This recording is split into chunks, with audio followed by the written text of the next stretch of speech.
3, 2, 1. Hello, LegendFire.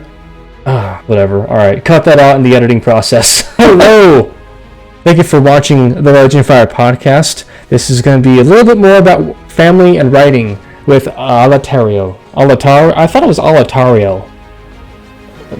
Alatariel? I usually just say Alatariel, but it can be whatever. Like, it's a made-up word, so. If it's Alatariel, that works with me.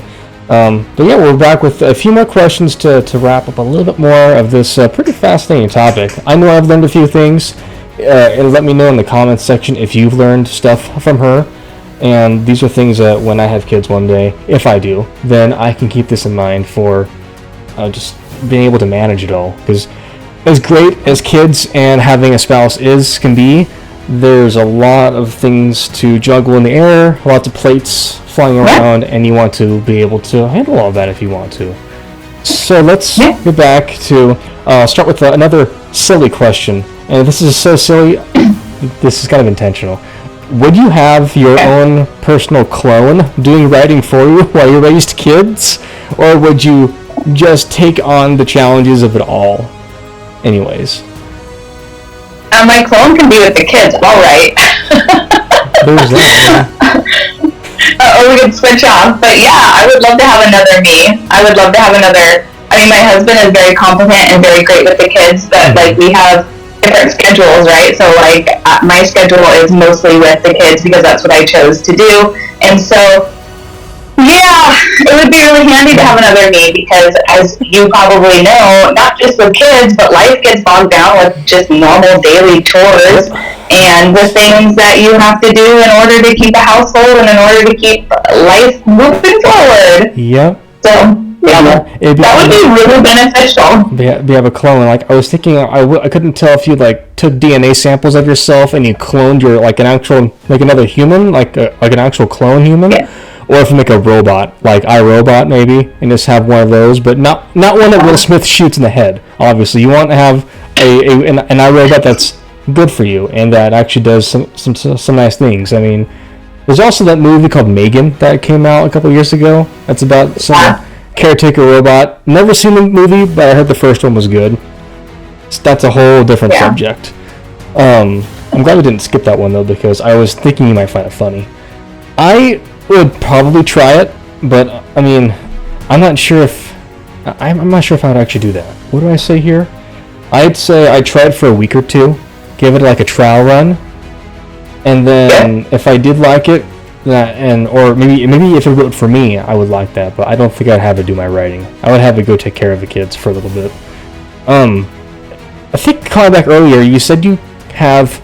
Did you mention that you set boundaries while you're doing your creative work, or do you think that's necessary to say, for this hour, kids, I'm unavailable. Go play on your own, like outside, or go talk to your dad, go bug your dad. Do you do boundaries of this to actually like hardcore focus, if you're even able to?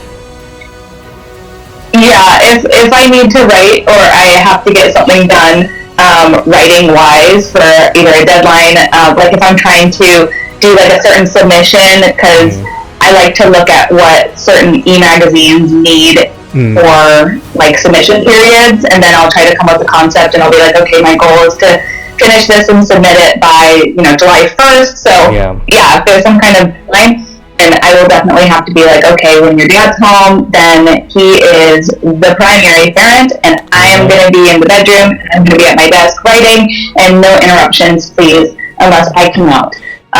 Nice. I definitely need no kid interruptions. I need to be able to focus, and without that, writing doesn't really happen. It doesn't happen. I mean, it's one thing to also have a supportive husband that will do that, knowing that, all right, she needs this time, kids, go do something else for a little while, and then maybe even if he's tired, you just kind of go say, kids, go, don't bug your mom for a little while, and they get to go and do something else. Like finally, dad gets his rest time, mom gets her rest time. Great, checks them both off, but. That's a huge thing with his family, is being able to have a supportive spouse, and that as long as you both do it, it can be difficult still, but you both understand, like, I'm going to support your ambitions, and I hope you can support my ambitions. So then we're both happy. And it's tricky until you cross the finish line, and then you can, like, yes, we did it. Thank you. We did it. He's always been extremely supportive. So, yeah, when he gets home from work, if I'm like, hey, I need to do this for an hour, he'll be like, go for it, do it. Like, when I told him about this podcast, he's like, we'll make it work, whatever you need to do. Like, it wasn't zero hesitation. It's just, I also have, like, 2 book clubs and, like, other things that I do. And so if I'm like, tonight's a book club night, I have to go, it's never an issue. Like, we're very supportive of each other's need for creativity, need for outside of the home activities with other adults, like mom friends. That's also big. Yeah, like he does D&D, so on his D&D night, you know, I respect that time, and then he respects my time as well, and we are very, very supportive of each other's creative endeavors. That's good. I mean, sometimes it's hard for being parents to have those, still have your hobbies. I don't know how people do it, but the more that I talk to people, it becomes a little bit clearer on how hobbies can still be had. And those are important conversations to have. I mean, not just before you get married, but as you're going through family time. I think you already answered one on how tough you are on yourself. Have you? How tough you are on yourself if you miss a checkpoint, you're like, dang it, why? Yeah. I think I used to be harder on myself. I think I've gotten a lot better at not being as hard on myself, because I'm like, I need to let the pressure off a little bit, and stop beating myself up for not writing every day or making certain word count goals, or I would constantly set goals and then constantly fail at them because they were either completely unrealistic goals, like NaNoWriMo. Yes, that's so hard. Oh my gosh. Yeah, that's a really hard one. And then, or it was just something that I knew that I wouldn't be able to do. And so I would always get really down on myself. But recently was diagnosed with ADHD, which kind of validates a lot of my existence. There you go. And so I've been able to kind of loosen up on having to do expectations of certain follow-through or ability to do things. And I'm just like, if I can't do that, the world's not going to end. It's going to be okay. I need to prioritize this right now. And maybe in like 3 or 4 days, or 3 or 4 weeks, or 3 or 4 months, or 3 or 4 years, I'll be able to do this thing. That's some really that's some confident planning. I mean, that makes 2 of us, where this year, I think it was it this year? Yeah, it was like earlier this year, I went through some of the ADHD counseling with the nurse, and she gave me a diagnosis. I thought I'd had it a few years back. I'm like, I think I have these symptoms. I really want to talk to someone about these. And it was only until this year that I was told that, yeah, you pretty much have it. So I can understand you thinking, I need to get this done now. Just take it a day at a time. No, you don't have to do everything in one day, especially being a parent. Yeah. And that probably... Yeah, and trying to understand, like, why can't I get this done? Like, why can't I just be everything and do everything? No, none of us can do that. So. And sometimes you don't. Sometimes I even read an article that sometimes moms should also turn off mom mode for 1 or 2 days. Don't be a mom for a couple days. Be you, and have a few hours to yourself. And like no joke. Like have dad can be not dad for a little while. It works both ways. So it completely does. Yeah. It's really important. I noticed some people commenting on articles online about that. I thought, never thought about that, but that's a very insightful thing to say, and I think it works. Laying babies at your feet to fall asleep. Have you done that so you can do writing? My most recent, my toddler, my 3-year-old, I call him my Velcro baby because he cannot sleep without human contact. So when he was a newborn, he would have to, all of his naps had to be on a human being. So it was either me, my husband, my mother-in-law, my mom, like whoever is around, he has to sleep on somebody. So of course, 100%, yes. So that actually is a he was like, wear a little, a little baby in a wrap. Yeah, the wrap around that. I mean, that's also true. I figured if it was on the ground, I would do that. I would be concerned. I would step on him. I'm like, I don't want to. Yeah, no. Like or like roll them like with your the balls of your toe just to massage them. I'm like, maybe I don't think I would do that. I would just have the bassinet right here. Couches exist, beds exist, and those the sashes or whatever. Those exist. So yeah. I mean, they just sleep on the couch next to me or on the bed. On the couch, and you do that. Like, if there's any funny stories about that, watchers in the comments, do tell us some funny stories about how you have the kid over here and you did writing. I mean, maybe I'm not sure if there's any funny stories that come from that, but if you do have one to share, feel free to share. If you have a funny story about anything we've talked about, either funny or inspirational that is relating to this, I'd be happy to see that in the comments. I'm sure Alatariel would too. What else was I going to talk about? Has your ambitions for writing changed a lot? Being a mom, like, if you wanted to write a trilogy of books, could you still do that? Or do you have to kind of curb things a lot? I think my ambition has grown since having kids, not gone away, because I want to accomplish things for them and myself now, not just for myself. I want to be able to show them that I can follow through on things, I can finish things, I can accomplish my dreams so that they feel confident in accomplishing their dreams, and to show them that there's no time limit on these things.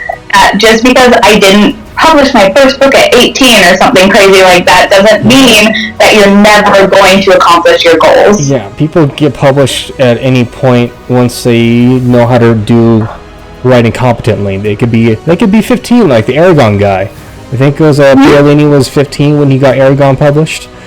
I never read the book. I heard they get definitely progressively better since he was so young when he wrote that. So there's that, but I hear they definitely get better, but there's just like a lot of pressure, I feel like, in the writing community to accomplish certain things by a certain age, or to be like the youngest writer, or like this person published their first book at this super young age, and that doesn't matter. Like, that really doesn't matter. It's cool to know that. It really is. There's nothing wrong with doing it. It's a great accomplishment. But you don't have to pressurize yourself to do that with your parent or whatever. You can still go and do these over time. It just may take you longer, but you can still do it. There's nothing against it. I mean, if you're an overachiever, hey, that's great. I mean, some people are definitely maybe genetically fit to be that way, and they're just talented and they can pull it off. Other people, they take their time as life comes and goes to get their goals finished. So you are more ambitious than you were, that was the answer. That was not what I thought you'd say. I thought you'd say the complete opposite.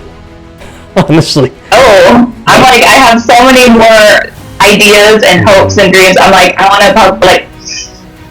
to cross genres. I want to do YA and adult and middle grade. I want to write with my kid. I want to, like, it's just so many things that I hope to accomplish now and that I want to keep trying. And it's mainly because my kids push me to. It's cool to have that. Your kids and your husband or your support group. I mean, not just them, but your other people you're around. But it's important to have that. It really is. I'd say, on that note, we can start to wind this one down a little bit. Would there be reflections on what we've talked about that you want people to watch this to know about them, to know and to take away from this that might help them? I think it's just to be able to, like, adjust your expectations according to what you have going on in your life. Like, Yeah. You don't have to have 3 kids in order to justify, like, I can't write right now. Like, that's okay. You can, whatever is going on in your life, if you don't feel like right now you can sit down and write a full novel, like, that's okay. There are so many other things that you can do, and I think one of the most important things that we can do to improve ourselves as writers, if we can't write, is to read. Read voraciously. Read your genre. Read outside your genre. Yep. Read as much as you can, and that right there is an amazing thing that you can do to improve as a writer. It's like every writer needs to read at some point, whether it's a 100-word short story that we saw on Facebook on the LegendFire pages, or whether it's a I don't know, an epic trilogy. You gotta read. It's anything. If you're an artist, you have to consume art in order to improve. Mm-hmm. That's how it works. Mm-hmm. If you don't, then you're not feeling your mind and your body enough to do this. And it's up to you to decide how much you do it. It's important to do it, and you don't always. And cross. Yeah. Go ahead. Yeah. I was just gonna say cross genres too. Like. Yeah. When I think I'm primarily a fantasy writer, but I read all genres, and that helps writing fantasy because you have different kinds of subplots and things like that that need fleshing out and to be realistic as well. But yeah, it's just so important. I can't emphasize enough like how important it is to read as much as you can and to try to dissect the stories on a writer level.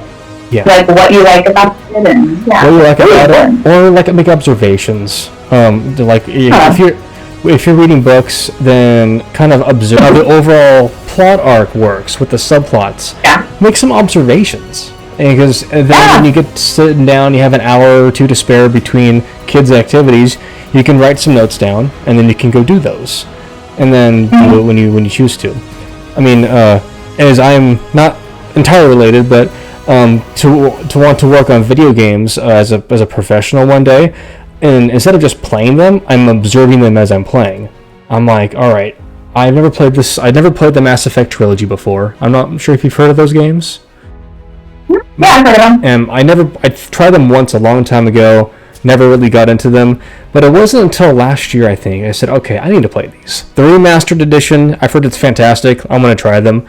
And I've been noticing with each of the sequels, from the original to the second game and now the third game I'm in, there's substantial improvements, not just with the game, but I'm observing how each of the levels is how the levels are constructed, and how the dialogue, when the dialogue is said, and what the dialogue is supposed to mean for the story. I'm like, this is kind of cool how to see how this could be made. And when I'm reading books, I'm like, you're noticing the structure of the book while you're also working on your own book. So you can apply those same observations to say, this worked with this. Let's see what I can do that with my story, and let's make it improve it that way. It helps you out. Consuming art helps you out, and kids get to learn that over time too. Yeah, they really do. And yeah. Oh, sorry. I was just gonna say, like, my kids have noticed that when we watch shows together, I'll put my Anna Little Cole hat on, and I'll be like, "Do you notice when they did this? That's a trope, and this is this trope, and instead they broke that trope by doing this instead." I love it when you can make observations. I love that stuff. I don't get it the first time with me. It takes me multiple viewings to get through to a movie or even a book. I think that's just my attention span. My observation skills aren't very good for the first time around. But you notice things, either someone points them out to you, or you just happen to notice them repeatedly. Like, okay, that's how that worked, and that's how it helps out later on. I mean, it took me probably 15 watch-throughs of Inception to figure it all out.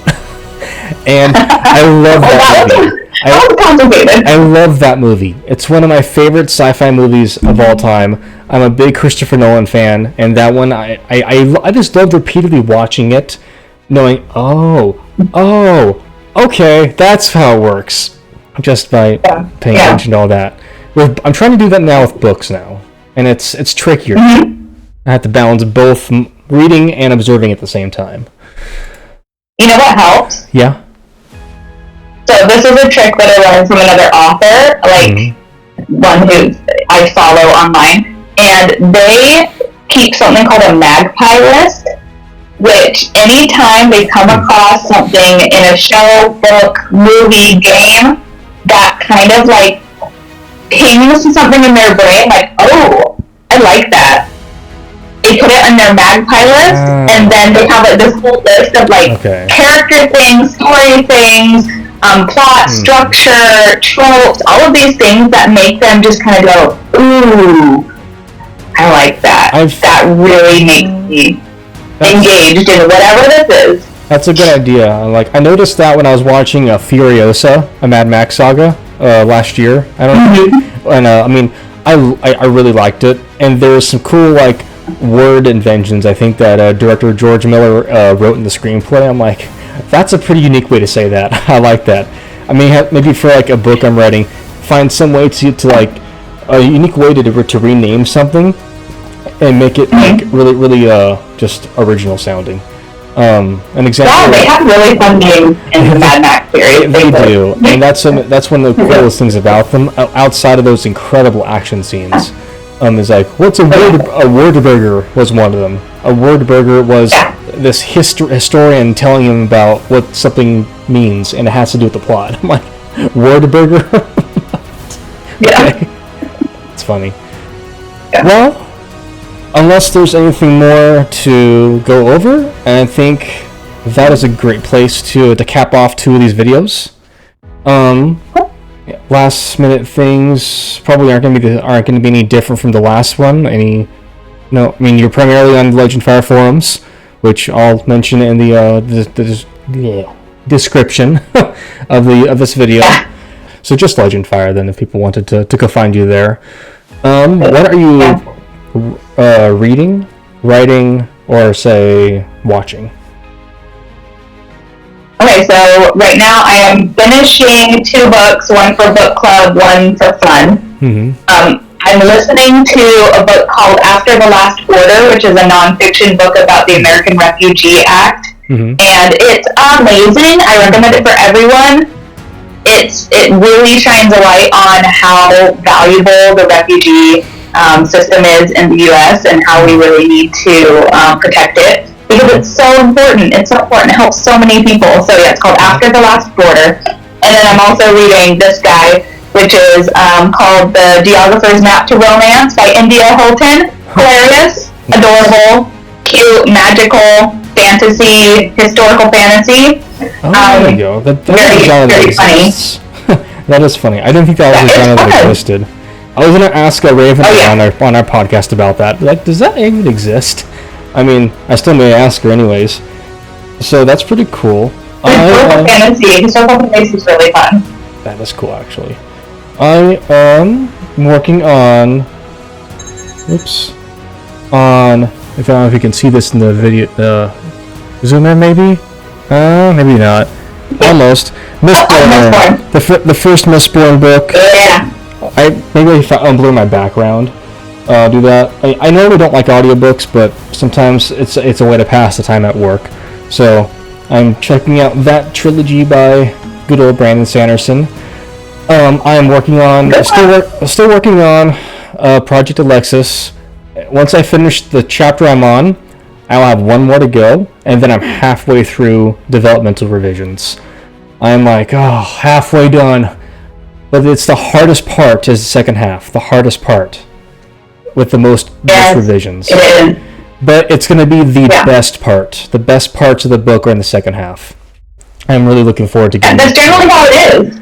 Is like the best parts of the book are the second half, and that's the hardest part to write. Yeah. I love the first half, but the second half has some pretty cool, I think some pretty fun things in it.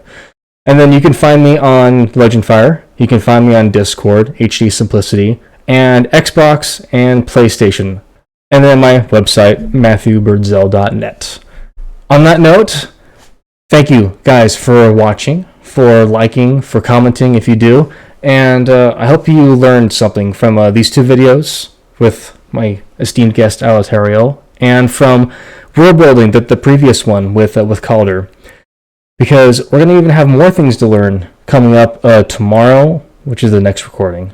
But whenever I post these, the final couple is going to be historical fiction with Raven Eye, the admin of the whole forums. I'm looking forward to this one, and there's a lot of things I don't know about historical fiction. Although I love history, she probably knows a whole lot more about this than even I do. Anyways, that's going to wrap it up for this one.